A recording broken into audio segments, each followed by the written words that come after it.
मुंशी प्रेमचंद के प्रसिद्ध उपन्यास सेवा सदन। पुराने समय का बनारस शहर,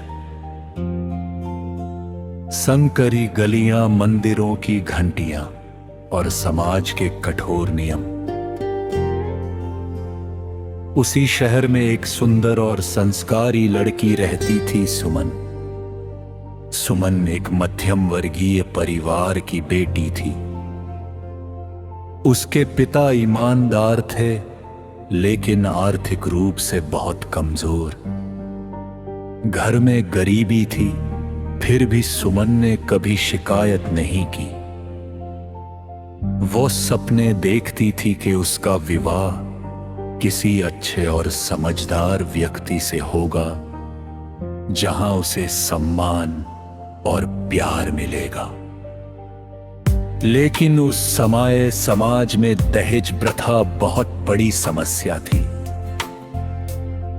लड़की चाहे कितनी भी गुणवान हो, बिना दहेज के उसकी शादी अच्छे घर में नहीं हो सकती थी।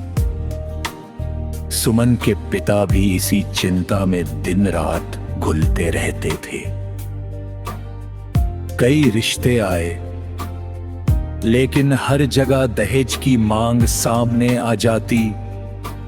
आखिरकार मजबूरी में उन्होंने सुमन की शादी एक उम्रदराज और कठोर स्वभाव वाले व्यक्ति गजाधर से कर दी। गजाधर सरकारी नौकरी करता था, लेकिन उसका स्वभाव बेहद संदेहपूर्ण और क्रूर था। शादी के बाद सुमन ने नए घर में कदम रखा। उसने सोचा था कि धीरे धीरे सब ठीक हो जाएगा, लेकिन उसकी उम्मीदें जल्द ही टूट गई। गजाधर छोटी छोटी बातों पर गुस्सा करता, उसे ताने देता और हर समय उस पर शक करता।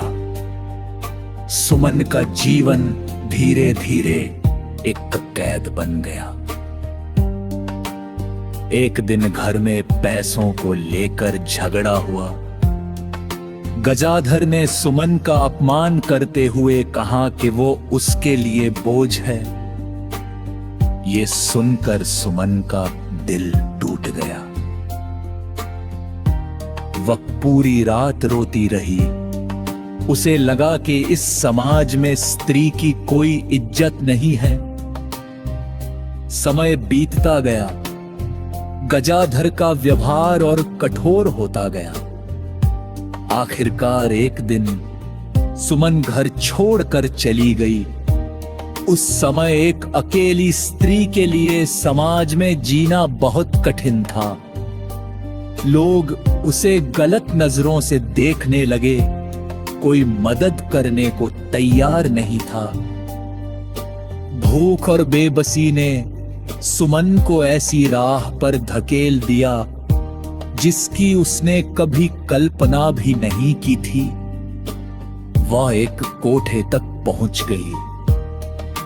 वहां उसकी सुंदरता और मधुर आवाज के कारण लोग उसकी ओर आकर्षित होने लगे। धीरे धीरे वह मशहूर तवाइफ बन गई। अब उसके पास धन था, गहने थे। बड़े बड़े लोग उसके यहां आते थे, लेकिन उसके दिल में शांति नहीं थी। रात को जब महफिल खत्म होती तो वो अकेले बैठकर अपने पुराने दिनों को याद करती। उसे एहसास होने लगा कि समाज ने उसे इस रास्ते पर आने के लिए मजबूर किया है। उधर समाज वही था जो दिन में तवाइफों को बुरा कहता और रात में उनके दरवाजे पर जाता। ये दोहरा चरित्र देखकर सुमन के मन में समाज के प्रति कड़वाहट भर गई। एक दिन उसकी मुलाकात एक समाज सुधारक से हुई।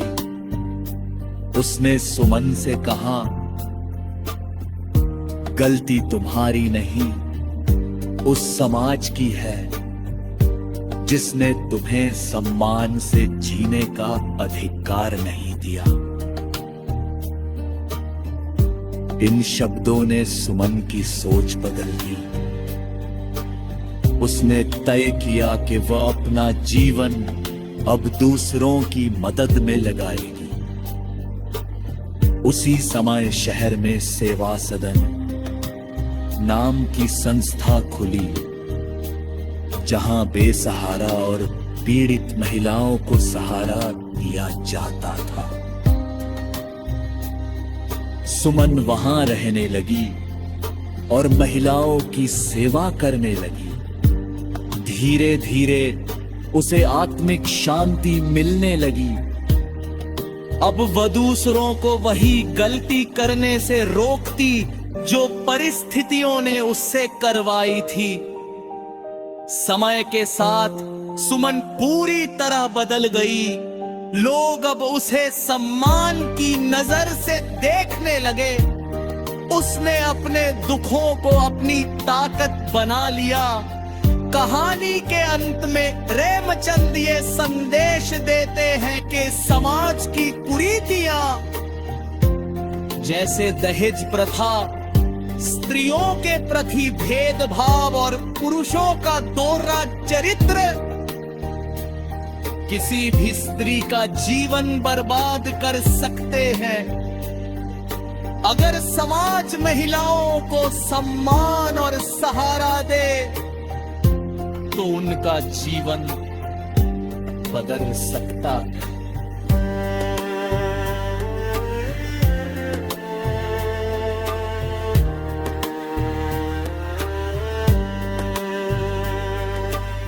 सीख, सम्मान, शिक्षा और स्वतंत्रता मिलनी चाहिए। समाज की कुरीतियां केवल एक व्यक्ति नहीं, पूरे समाज को कमजोर